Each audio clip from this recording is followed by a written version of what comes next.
This is George Dionne for KNAC.com, and I'm here with Becky Bride, vocalist and founder of Dystopica. If I knew absolutely nothing about Dystopica, how would you describe the band's music to me? We are a heavy metal band with melodic guitar riffs, harmonizing guitars, and female vocals.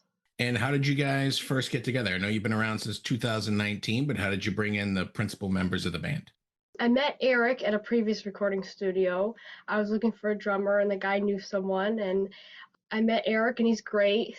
He started recording with us, and yeah, he stayed with it, and it's been awesome. I met Rob actually in college at Western, Connecticut State University.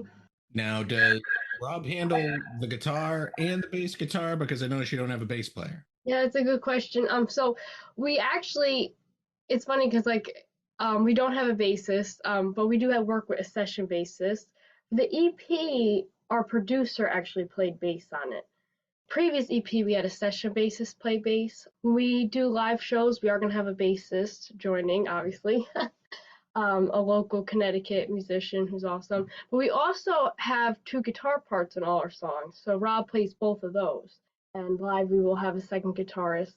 And the new EP that we're talking about is Deception. It came out on September 2nd on Pavement Music. So maybe we'll talk a little bit about the music. There's only 5 songs on the EP, so we'll talk about each song. Why don't we talk a little bit about Redemption? So Redemption is it's the second one I was working on for this EP, and I really love the guitar riff for it. Like, I can listen to it all day. I remember that's a song that I actually thought of it in a different key, and then I transposed it up because I didn't, it worked, but it was kind of I thought it'd be a little muddy sounding, and I liked my vocals higher, so that's one that I usually don't do that. When I think of songs, I usually keep them in the original key I think of them in. That one I transposed. The meaning of it is basically about not letting the past haunt you and moving on and finding your own self-redemption. And I really like that. The next song on the album is Narcissist. I mean, it's pretty clear what it's about, but this one's pretty straightforward. Like Redemption, I thought of the guitar riff first. This one I also did, but the melody kind of goes with the riff for the verses. This one is pretty self-explanatory. It's basically about a narcissistic person, very angry.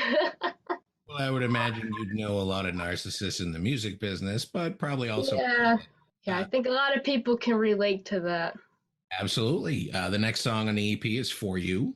This was the first song we recorded for this EP. We actually recorded it while we were recording our first EP. I did the vocals for this before I did them for track the vocals for Trapped on our first EP. So it's kind of cool. I wanted to save it for this EP because I felt like it goes with all these songs, and it's basically about doing so much for someone and them not treating you the same in return. With this one too, it's our first single. It was our first single off this EP. It is slower than the other songs, so I was a little nervous about it being the first single, but yeah, it's got some good reception. Let's talk about Time is Screaming. This is actually my favorite song. I'd probably say out of all the songs on this EP and the previous one out, this would be my favorite. I feel like as a songwriter, I really took my songwriting to the next level with this one.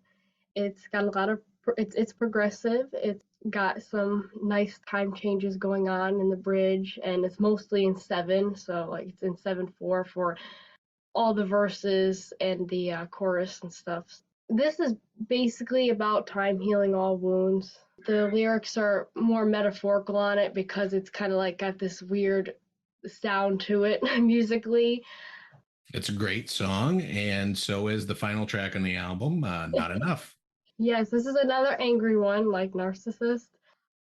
This one is basically about saying, it's not enough to say that a bad situation is over, or that you won't see a particular bad person again when the memories still exist and the fact they wasted so much time still exists. So it kind of goes at Narcissist. It's very angry. So you mentioned a couple times that you thought of the riff first. Do you play Yeah. guitar, or are you just like recording riff sounds into your phone? So I actually don't play guitar. I mean, I barely play guitar. Like I'm really bad. Actually, when I think of riffs, I plunk them out on the piano and record it that way on my phone. And then I go back and I'll write them in MuseScore and like write out the tab and then send it to Rob and send like all the music to Rob and Eric so they can practice it and then we go and record it. How did you get your deal with Pavement Music? I noticed that your past albums were self-released. So Pavement said that they were like doing promotional services for a few bands, and I reached out. Like I wasn't sure what to expect. Like I didn't even know if they'd get back, and they did. We worked with them for promotional services for the first EP, Perception, like after it was out. And then I said how I have the new music, and they heard it, and they we made a deal. Are you going to stick with the EP format going forward? Or are you looking towards making a studio album down the road? We are actually working on an album. Oh, great. How far along are you? Well, not very far, but I am. I'm like I like the two EPs. Like they go together. Perception, Deception. I'm thinking it's time for an album now, though. You've been around since 2019. You've released two EPs, but am I correct that you're going to play your first show Yep. November 5th in Hamden, Connecticut, live? Yes, yes. That's I guess that's what happens. Like we formed right before COVID. There's no opportunities for us to play for such a long time, and it was the three of us. So we don't have bass, don't have the second guitarist. Now we do. Our first show will be November 5th at the Cellar in Hamden. I'm assuming you're going to have more dates coming as the months go along. Yeah, we do have another date in December 3rd at Cherry Street Station in Wallingford, Connecticut. Moving forward, we will have more dates. Are you going to stay local or are you going to get out of Connecticut at some point? So we're starting local, but I do want to get out of Connecticut soon. Did you grow up in Connecticut or is that just where you currently live? No, I grew up in Connecticut.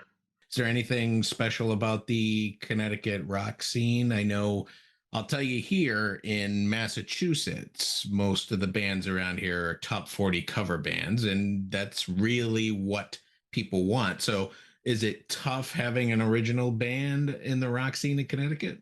You know that actually it is different because I used to be when I was younger I was in a cover band covering like classic rock songs and that's like really how you get like the best like paid gigs around here is just playing classic rock songs that everyone I guess wants to hear.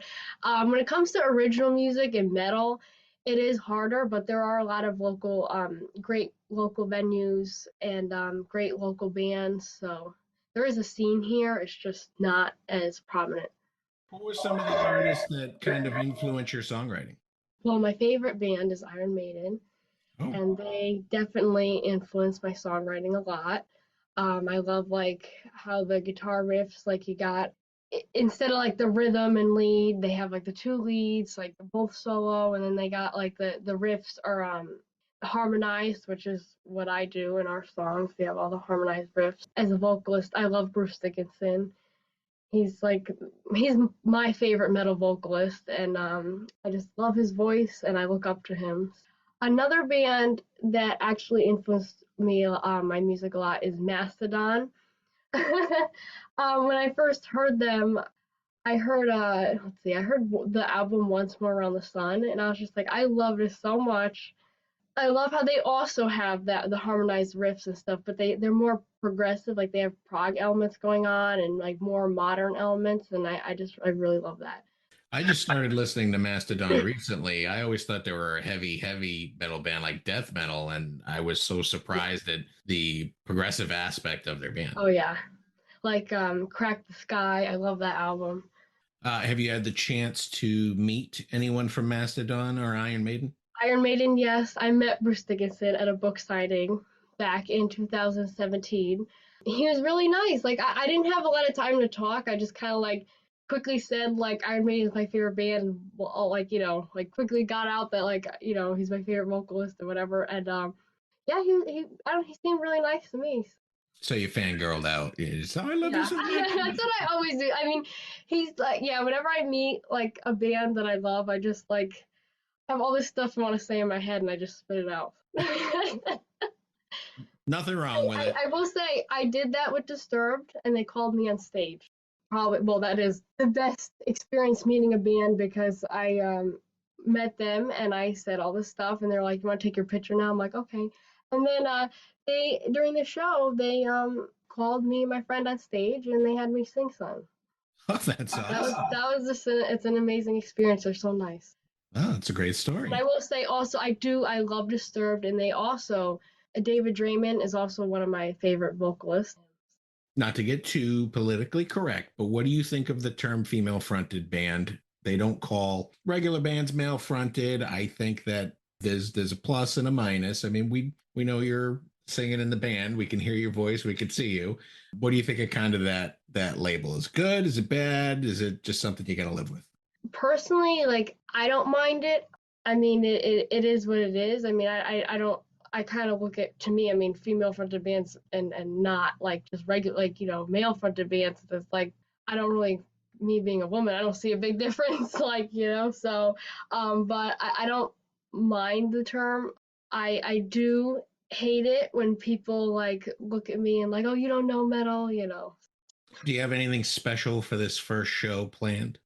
We were thinking of making a release party out of it, but the thing is, like, it is months later after the EP was released. Because we never played songs from the first EP live, we're gonna do like half of the set is gonna be songs from the first one, half's gonna be songs from the second one. Do you or the members of your band, are you guys part of any other bands or projects? Me, no, because like this is my everything. But the other members, they are in other bands. That's good. Well, those are all the Yeah. questions I have for you today, Becky. I appreciate you taking the time to speak with KNAC today. The new EP is Deception. It's out on Pavement Music. Fantastic EP. I enjoyed all of it. Thank you so much. All Thank you right. for having me.